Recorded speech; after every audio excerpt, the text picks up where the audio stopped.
What internet marketing expert should you spend your valuable time listening to? Listen to someone who has over 20 years of web marketing experience and hundreds of website marketing success stories. That man is Aaron Sparks from Site Strategics.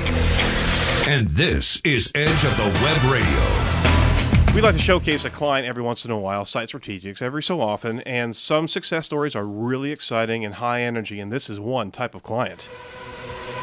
Yes, it's IndyCar time.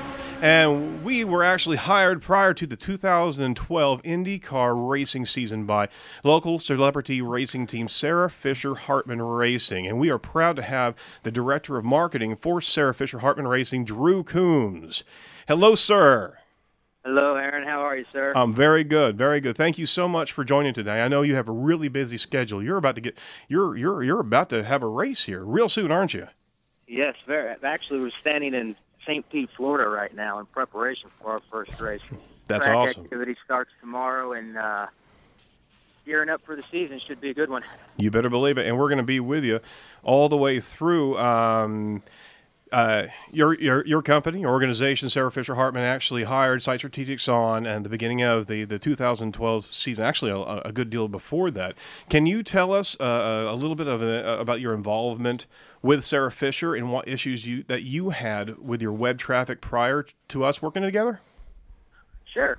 Well, so it all started, I wanted to do something different with the website. I wanted to do something unique no other team has. If you compare all the other race teams, it's very simple. They have contact information, pictures, and just some basic information about them, maybe their latest press release. What I wanted to do, rather than engaging and attracting just a fan to a specific driver or specific team, I wanted to engage and attract all race fans of the broad IndyCar fan, not just for, say, Elio Castroneves. He doesn't drive for us. I wanted to attract every type of fan there was of specific drivers, so that we could have one spot, one piece of solid information for everyone that came to it. So what I did is I went through and I interviewed at least 10 different companies, some of them local, some of them nationwide. Site Strategics is one of them, and you guys, you just understood what I was trying to accomplish, and well, here we are today. Excellent. Oh, that's fantastic. So, we worked together on a couple of things here, and we talked a bit about kind of in a concise conversation, really talking about that fan focus and actually developing content where the fans can actually interact and understand and search more about IndyCar, not just Sarah Fisher's fan base or loyalty base, right? Exactly. I mean, it was, I will never forget, we sat there and I was trying to go through everything I wanted to accomplish, and I said I wanted to have a good amount of information about the specific racetracks, and then you guys took it to a whole new level and made that actually almost the centerpiece of how traffic is found. And it's not a day goes past or a week goes past when a new client or a new prospect goes to our website, we get complimented on how the racetrack is laid out, how it's set up, or the racetrack pages are laid out and set up. So that works for us. I mean, that's a big, to that specific area, it's really turned into quite the hot spot for us. That's great. I greatly appreciate it. We really enjoyed actually getting everything going for you. Going back in time on how everything started, we had a December launch of 2011, if you remember that. I know you do, because we had a sprint to actually build, because the thing is that you had just changed domain names, right? Yeah, actually, at that time frame, I brought you guys in at the most inconvenient time. Basically, it was Sarah Fisher Racing as the company. That was the name of it. Well, then as time progressed, one of our loyal supporters, Hartman Oil, also Mr. Hartman, he was always there supporting us in the back end. Well, as we wanted to expand and go full-time racing and go to every single race and really grow our program, Sarah brought him on as an investor and then eventually became a partner. So at that time, it became Sarah Fisher Hartman Racing. That's right. That's where you guys came in, and I said, well, we have to, all this traffic that is already going to both sarahfisher.com, sarahfisherracing.com now needs to be directed to the Sarah Fisher Hartman domain name. And I also needed help separating sarahfisher.com from the team and making it its own website. So there's quite a lot of legwork to get all that redirected and doing the right thing it needed to do. And to start it all off, I think it was on December 11th, we actually had a 14-hour sprint. You and I did, actually, building the brand new, the initial sfhracing.com for your presser that you were announcing Joseph Newgarden as your new racer, right? Yeah, that was, so, in the world of racing, everything's, you think about it, and then all of a sudden, boom, it's here. And you have very little time to make anything happen. That goes for everything, not just websites. This is the nature of the beast. And I'll never forget, I called you, Aaron, and said, hey, I got a problem. We moved our announcement up a week. We're going to get a lot of traffic starting tomorrow with the announcement of both Mr. Hartman coming on board and Joseph Newgarden.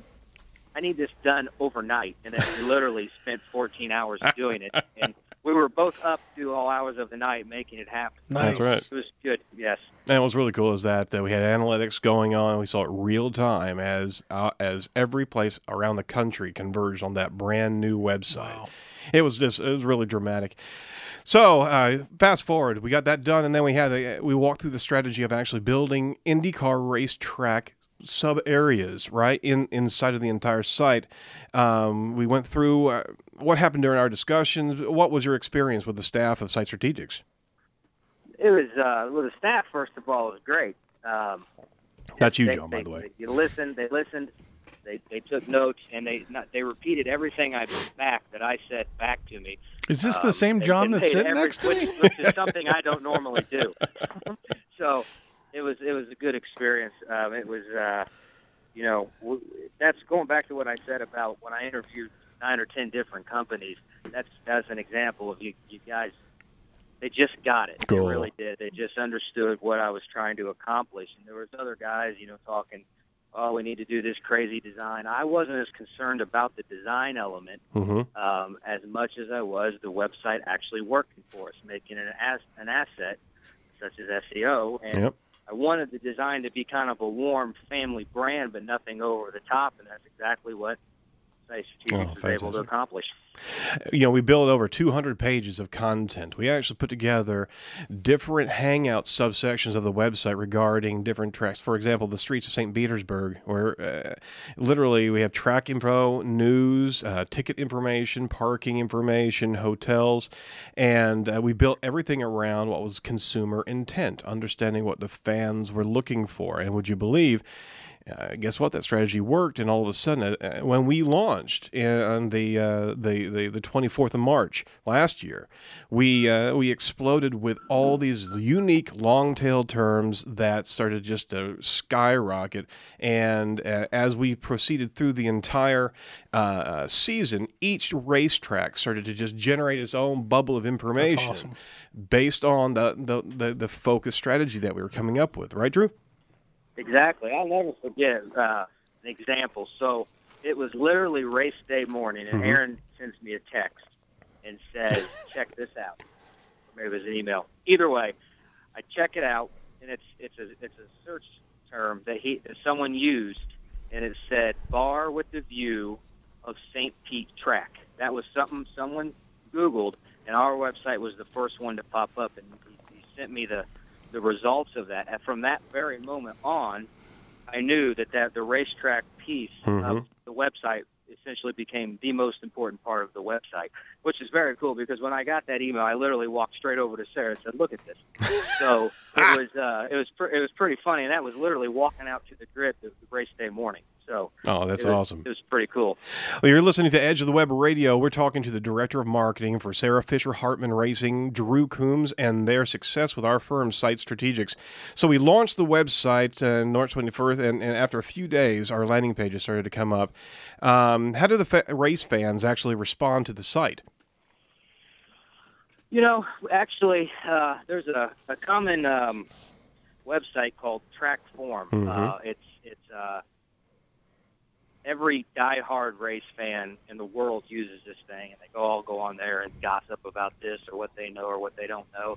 From the moment that website launched, it was roughly, I want to say, an hour. Matter of fact, we were in Sebring, Florida at a test.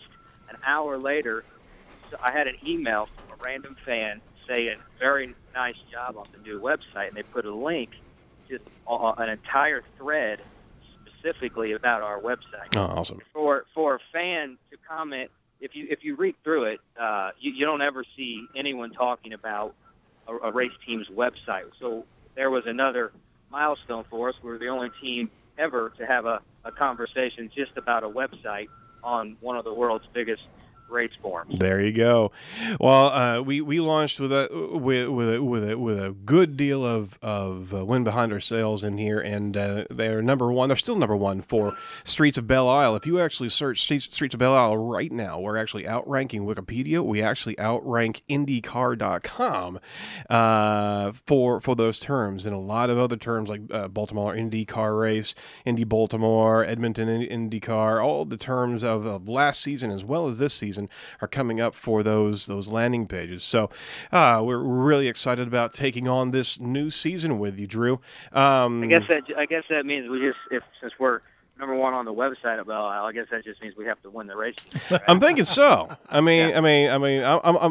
holding the flag out there for you. We got it there. Very good. Was there another option there? That. Did you really have another option with Sarah? No, see, you set the bar real high for us. Now I got to whatever the website is, I got to match that at least.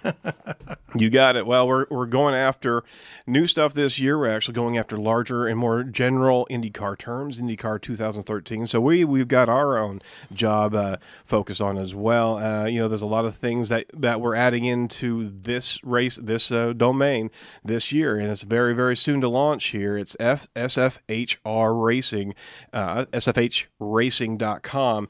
We're doing a lot of updated designs, a new SEO pursuit, like I said, and maybe even an app. What do you think there, Drew? Maybe, yeah. It's definitely going back to what I said. If you look at everyone, it seems like everyone in the world has some smartphone in their hands. So I think that's something we have to take advantage of, and that's right, and make it more accessible to the fan, even more so than just the website. Very cool. Well, thank you so much for your time today, Drew. We really appreciate being a developer and a partner in your online strategy, and we look forward to a heck of a lot more seasons ahead. Have a great race at St. Pete's. We're going to be watching and obviously communicating and working with you on the social side of things, but we just want to really thank you for coming on. I know it's a real busy weekend for you. Yes, sir. Hey, as always, my pleasure. Appreciate everything you do. Look forward to working together again this season. That's great. Thank you so much. All right.